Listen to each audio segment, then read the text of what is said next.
Hello दोस्तों, good afternoon. तो आप सब कैसे हैं? उम्मीद करता हूं बहुत अच्छे हैं, बहुत अच्छे होंगे, मस्त होंगे और पढ़ाई में व्यस्त होंगे।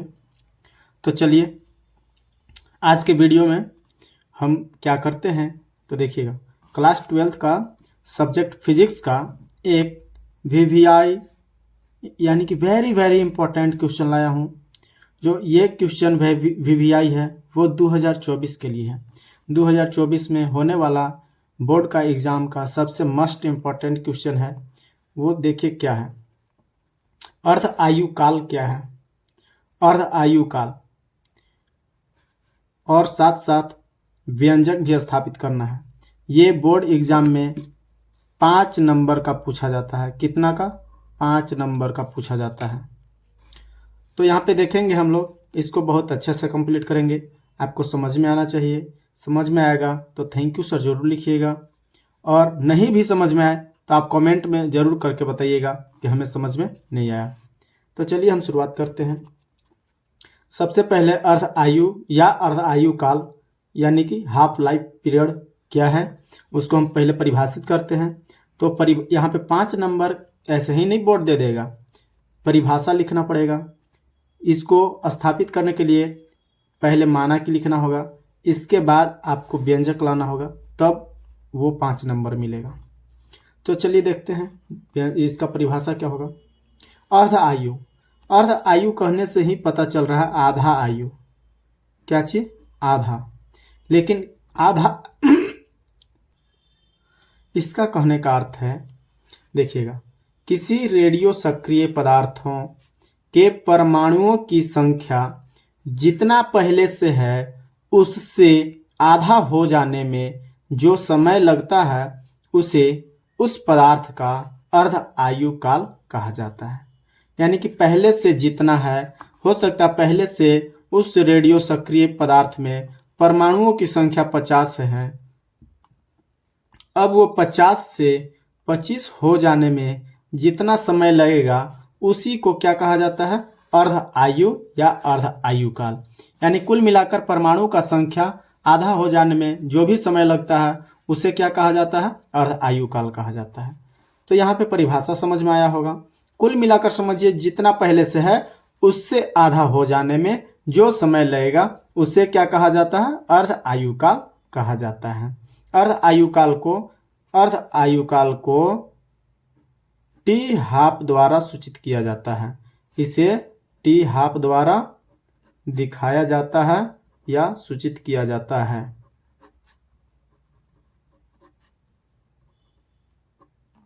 इसके बाद चलिए अब हम व्यंजक की तरफ चलते हैं। तो उससे पहले आपको मानक लिखना होगा। व्यंजक में मानक आप क्या क्या किए, तो चलिए मानक लिखते हैं। माना t बराबर 0 समय पर परमाणु की संख्या, t बराबर 0 समय पर परमाणु की संख्या क्या है? परमाणु की संख्या मान लीजिए n नोट है। परमाणु की संख्या क्या है? n note. अच्छा, ये पहले से है, जब कोई समय नहीं लगा है और जितना था यानी कि प्रारंभिक है। अब बाद में, अब क्या, जो t समय में घटकर n नोट से n नोट बाई 2 रह जाता है। तो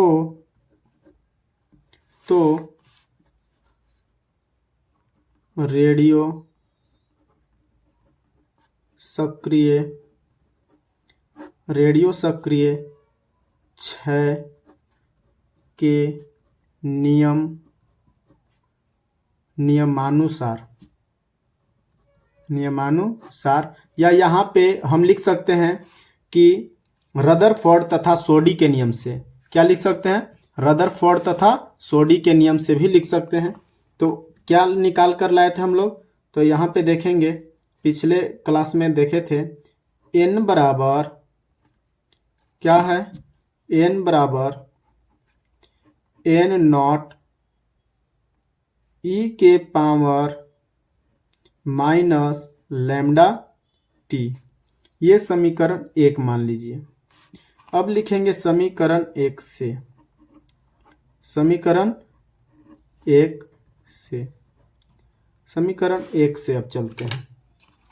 तो देखिए समीकरण 1 में क्या करेंगे, पहले से n है तो n के जगह पर अब क्या लिख देंगे, तो n नॉट बाई 2, जो परमाणु की संख्या n था पहले से, अब वो क्या हो गया है, या n नॉट था, अब वो n नॉट बाई क्या हो गया है, 2 हो गया है, n नॉट बाई 2। तो हम यहाँ पे लिख सकते हैं, इधर लिख दे रहे हैं, छोटा वाला t के जगह पर अब क्या लिख देंगे, बड़ा t, छोटा वाला t के जगह पे बड़ा t, और n के जगह पे क्या हो जाएगा, तो n नॉट बाई 2 हो जाएगा।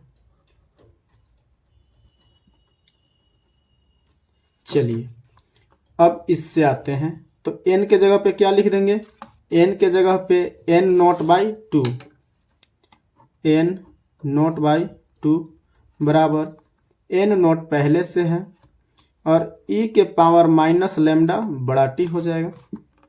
अब यहाँ पे दोनों बराबर में है तो n नॉट से n नॉट कैंसिल हो जाएगा, यहाँ पे 1/2 बचेगा और बराबर में क्या आ जाएगा, तो e के पावर माइनस लैम्डा बड़ा टी।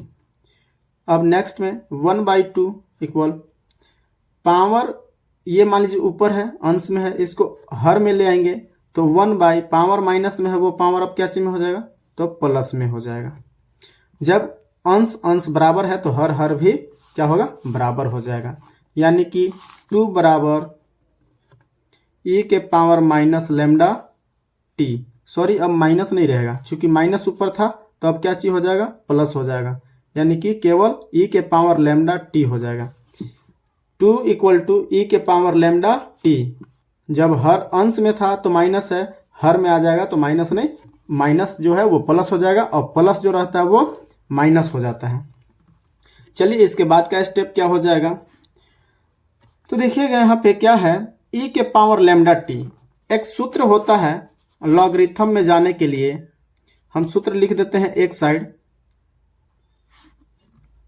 क्या चीज में जाने के लिए, लॉगरिथम यानी कि लघु गणक में जाने के लिए एक सूत्र क्या होता है वो देखिएगा, लॉग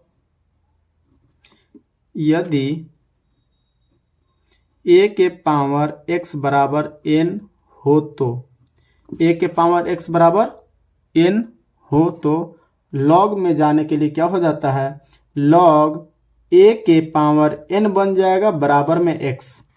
यदि क्या होगा, यदि a के पावर x बराबर n है, a के पावर x बराबर n है तो लॉग में जाएंगे तो क्या हो जाएगा, लॉग a के पावर n बन जाएगा और जो पावर है वो इधर नंबर के बदले आ जाएगा, यानी कि log a के पावर n बराबर x।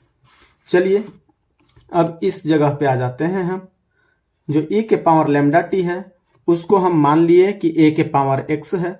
अब a के पावर x के जगह पे क्या लिख दिया जाएगा, तो log a के पावर n, क्या चीज, log a के पावर n, तो यहाँ पे हो जाएगा log e के पावर n, n के जगह पर क्या है, तो n के जगह पे देखिए 2 है, क्या है, 2 है, तो यहाँ पे 2 हो जाएगा और बराबर में क्या हो जाएगा, तो लैम्डा t हो जाएगा, क्योंकि लैम्डा t ही क्या है, पावर में x वाला टर्म है, पावर में x वाला टर्म क्या है, लैम्डा t, तो log e के पावर 2 और लैम्डा t। चलिए अगला स्टेप देखते हैं, हमें क्या ज्ञात करना है, अर्ध आयु काल, अर्ध आयु काल यानी कि t निकालना है। तो t के साथ लैम्डा गुणा में है तो इधर आके लैम्डा क्या चीज में हो जाएगा, भाग में, यानी कि t अकेला बच जाएगा और log e के पावर 2 यानी कि e के टर्म में अभी है और बट्टा में क्या आ जाएगा, तो बट्टा में लैम्डा आ जाएगा। नेक्स्ट में t बराबर, यहाँ पे आधार के रूप में e है, आधार को 10 के रूप में जाने के लिए क्या करना पड़ता है, तो 2.303 से गुणा करना पड़ता है और जो है वही log, अब ये 10 के बेस पर आ गया, पहले ई के बेस में था, अब 10 यानी कि 10 के बेस में आ गया, बट्टा में लैम्डा। अब इसके बाद का स्टेप देखिएगा, t बराबर 2.303 और log 2 का मान क्या होता है, तो 0.3010 बट्टा में लैम्डा। अब इसको हम गुणा कर देंगे, तो गुणा करने के बाद क्या हो जाएगा वो यहाँ पे देख लीजिए। तो t बराबर 2.303 गुणा 0.3010 गुणा करेंगे तो क्या हो जाएगा 0.6931 बट्टा में लैम्डा। ये क्या हो गया, अर्ध आयु काल। किसी भी रेडियो सक्रिय पदार्थों का अर्ध आयु काल का व्यंजक क्या हो गया, तो t बराबर 0.6931 बटा लैम्डा। तो ये हो गया प्रूफ। ये आपको 5 नंबर का क्वेश्चन आएगा बोर्ड एग्जाम में। थैंक यू दोस्तों। तो आप इसको अच्छे से कंप्लीट कर लीजिएगा। एक बार में समझ में नहीं आया तो इस वीडियो को दोबारा देखिएगा। थैंक यू दोस्तों, जय हिंद।